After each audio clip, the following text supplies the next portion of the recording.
Pessoal, Física, módulo 55, a gente vai falar agora sobre o problema do elevador, ok? Basicamente, a gente tem que analisar situações em que há o surgimento de uma gravidade aparente, que a gente vai chamar de GAP, igual está aí na parte escrita, interna no elevador por conta da aceleração do mesmo, ok? Então, é assim, em movimentos acelerados, a sensação que a gente tem é de aumento ou abaixamento no peso do objeto que está dentro do elevador. E como eu disse, realmente é uma sensação. Obviamente, o peso de um objeto ou de uma pessoa que está dentro do elevador não vai mudar só porque o elevador está subindo ou descendo, acelerado ou em movimento retardado. A questão é que se você colocar uma balança e a balança mede a força que esse corpo está fazendo no apoio, por exemplo, essa força que é feita no apoio, ela vai variar com o valor da aceleração que ocorre no elevador, dependendo se essa aceleração vai estar apontada para cima ou para baixo. A gente vai analisar os casos e depois fazer exercício. Agora, sim, todo mundo que já andou de elevador percebe, por exemplo, que quando o elevador vai começar a subir, se sente, vamos dizer assim, um tranco para baixo, como se tivesse alguma coisa te empurrando para baixo, assim como quando o elevador está chegando no andar que você quer parar, quando o elevador é freado, a gente se sente saindo do chão. Tudo isso é por conta da inércia, viu, pessoal?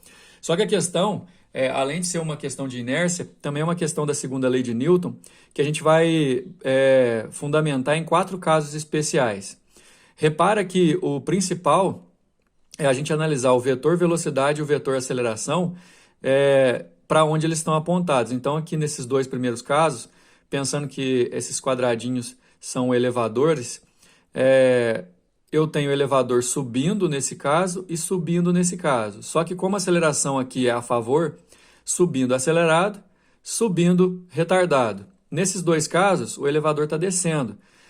Como a aceleração aqui é contrária, descendo retardado e descendo acelerado.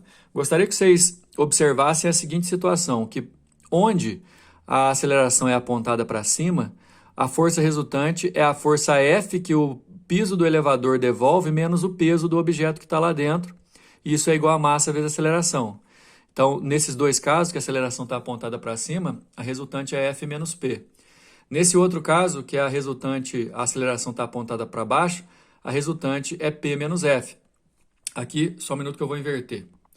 Olha aí, P menos F igual a massa vezes a aceleração. Onde F, em todos esses casos, é o peso aparente, que é aquela sensação realmente de aumento ou abaixamento de peso. Nos casos em que a aceleração é apontada para cima, vai haver uma sensação de aumento de peso. No caso em que a aceleração é apontada para baixo, vai haver um abaixamento do peso. Tem 2 casos especiais também, que é quando o elevador está em movimento retilíneo uniforme, não importa se está subindo ou descendo, não vai haver essas sensações que a gente está vendo aí agora. E quando o elevador está em queda livre, a sensação de peso é nula, porque a aceleração de descida é igual à da gravidade.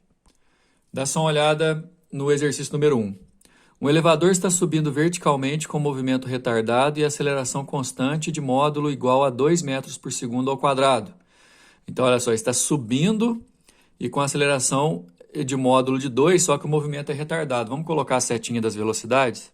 Eu falei das velocidades, mas na verdade é setinha da velocidade, olha só, subindo, e aceleração para baixo, porque em movimento retardado a aceleração tem que ser contrária ao vetor velocidade. A aceleração da gravidade é constante e tem módulo 10. Um livro de massa 2 kg está apoiado no piso do elevador. Olha aqui. Na letra A está pedindo o seguinte. Aí eu vou fazer uma sequência aqui, porque eu tenho a resolução para explicar para vocês de tudo ao mesmo tempo. Na letra A está pedindo, indique por meio de setas a orientação dos vetores velocidade e aceleração associados ao movimento do elevador. Já coloquei aqui, a justificativa é porque se o elevador está subindo, a velocidade é para cima. Se ele é retardado, a aceleração tem que ser contrária, portanto é para baixo. Então a letra A já está pronta, inclusive aqui, viu, pessoal? Na letra B está perguntando qual a intensidade da força que o livro aplica no piso do elevador. Aí é justamente o peso aparente que ele está pedindo na letra B. Letra C está pedindo qual a intensidade da gravidade aparente no interior do elevador. A gente vai fazer isso na letra C, daqui a pouco na resolução.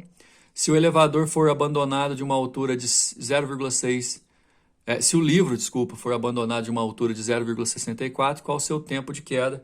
A gente vai usar a gravidade aparente descoberta na letra C para poder fazer esse cálculo. Então, assim, na letra A, como o elevador está subindo, o vetor velocidade é para cima e como o movimento é retardado, a aceleração tem que ser contrária, portanto, para baixo, ok? Bom, no livro, a gente vai fazer o seguinte. Tem a força que o piso do elevador devolve no livro e o peso do livro. Como a aceleração é para baixo, a resultante vai ser peso menos força. Peso menos força igual a massa vezes aceleração. O peso é massa vezes gravidade.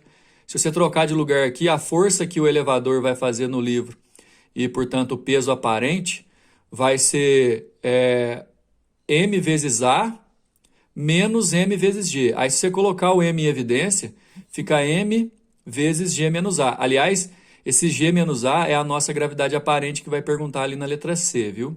A massa do livro é 2, o g é 10, A é a aceleração do elevador, que é 2 também. Então, fica 2 vezes 8, 16 newton.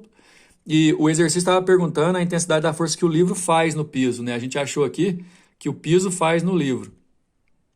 De acordo com a terceira lei de Newton, a força que o livro faz é a mesma que essa, 16 newtons, e tem intensidade para baixo, né? Mas essa força que o elevador faz no livro é para cima. A gravidade aparente, nesse caso, a gente concluiu que é exatamente a gravidade menos a aceleração, justamente porque a aceleração está apontada para baixo. G menos o G é 10, de acordo com o enunciado, A é 2, então dá 8 metros por segundo ao quadrado, a resposta da letra C. Bom, no caso da letra D, ele pediu para a gente calcular qual que é o tempo que o livro vai gastar para chegar ao chão do elevador durante esse movimento aí, se o livro for abandonado de uma altura de 0,64 metros. Aqui a gente tem aquela equação horária do deslocamento do movimento uniformemente variado, onde essa letrinha aqui, na verdade, a gente pode colocar a aceleração de queda do livro, que na verdade é a gravidade aparente. Então, a altura de queda é 0,64, ele vai ser abandonado, então a velocidade inicial é 0, o que vai zerar esse termo. A aceleração de queda, que é a gravidade aparente, é 8 sobre 2, tempo de queda ao quadrado. Esse 8 sobre 2 vai dar 4, se eu passar o 4 para o outro lado dividindo, vai ficar t ao quadrado igual a 0,16. A raiz quadrada disso é 0,4 segundo. Aí estão as respostas de A, B, C e D do número 1. Número 2.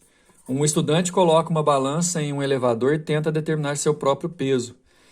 Em que condições ele determinará o peso corretamente? Olha só, o peso corretamente é quando não houver nenhuma variação, nenhuma sensação daquela de peso aparente, de diminuir ou de aumentar o peso.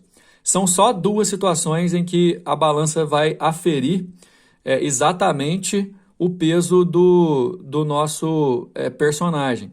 Ou quando o elevador está parado, ou quando ele está em movimento retilíneo uniforme, seja de subida ou descida. Ou seja, em situações em que o elevador está em equilíbrio, repito, parado ou subindo ou descendo em movimento retilíneo uniforme, a balança vai mostrar exatamente o peso dele. Aí na nossa resposta a letra E. Quando o elevador estiver subindo ou descendo com velocidade constante ou quando estiver parado. Letra E, caso muito especial. Número 3. Como o laser é uma fonte de luz bem comportada, ele é largamente utilizado na tecnologia e na ciência. Com ele foi possível construir aparelhos que medem velocidades e distâncias. Caso usássemos esses aparelhos para investigar o movimento de um elevador, eles poderiam indicar as seguintes características: acelerado, retardado, uniforme, subindo e descendo. Características importantes para nós, né, na nossa aula de hoje.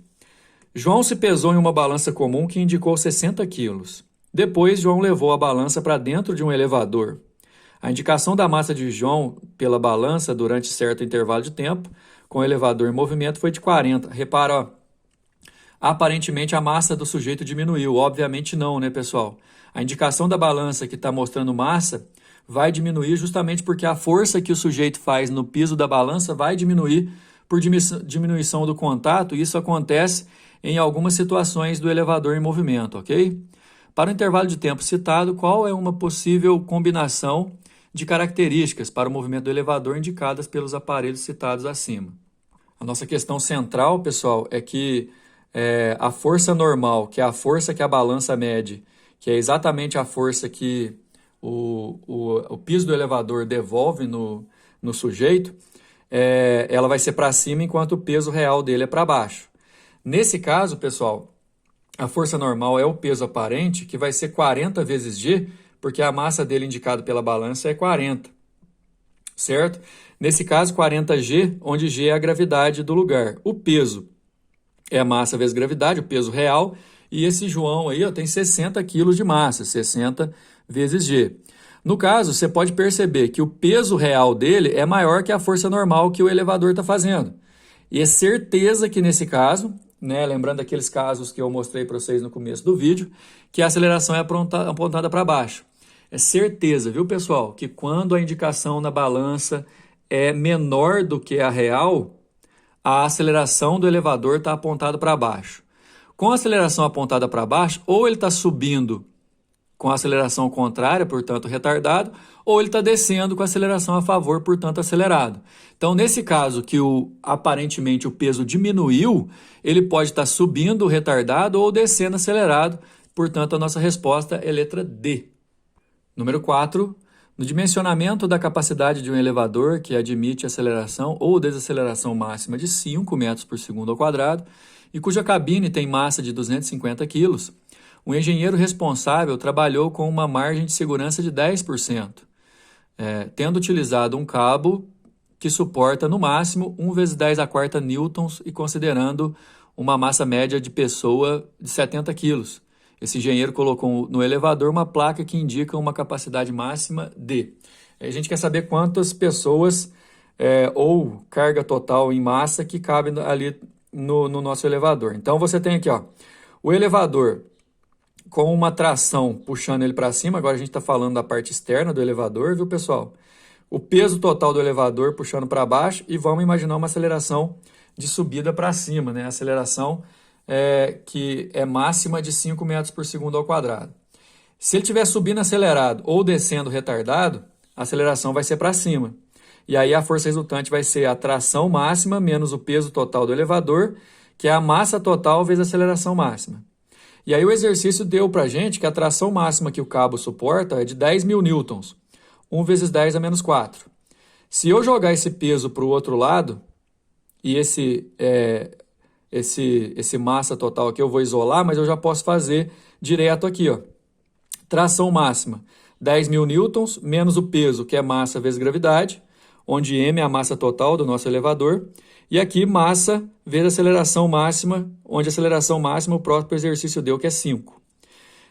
Na hora que eu resolver aqui dá 10m, só que negativo, jogando para o outro lado, 15m.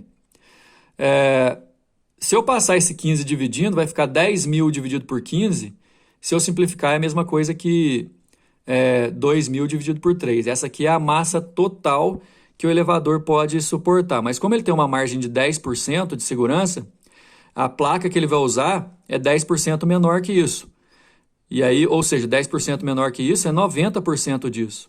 Para calcular 90% disso, eu posso usar a regra de 3 ou multiplicar isso aqui por 0,90. 0,90 vezes essa massa que é 2.000 sobre 3 vai dar 600 quilos. Ou seja, no nosso caso, eu vou poder ter uma massa total de 600 quilos. Levando em consideração que a massa do elevador tem 250, o exercício deu aqui, ó, a massa da cabine do elevador é de 250. A massa total é de 600. Se eu subtrair, eu vou conseguir entender que a massa de pessoas lá dentro, 350 quilos, ou no caso que se cada pessoa tem 70 quilos, são 5 pessoas, 5 passageiros, ou 350 quilos de carga. Letra D. E assim a gente encerra esse módulo. Até a próxima.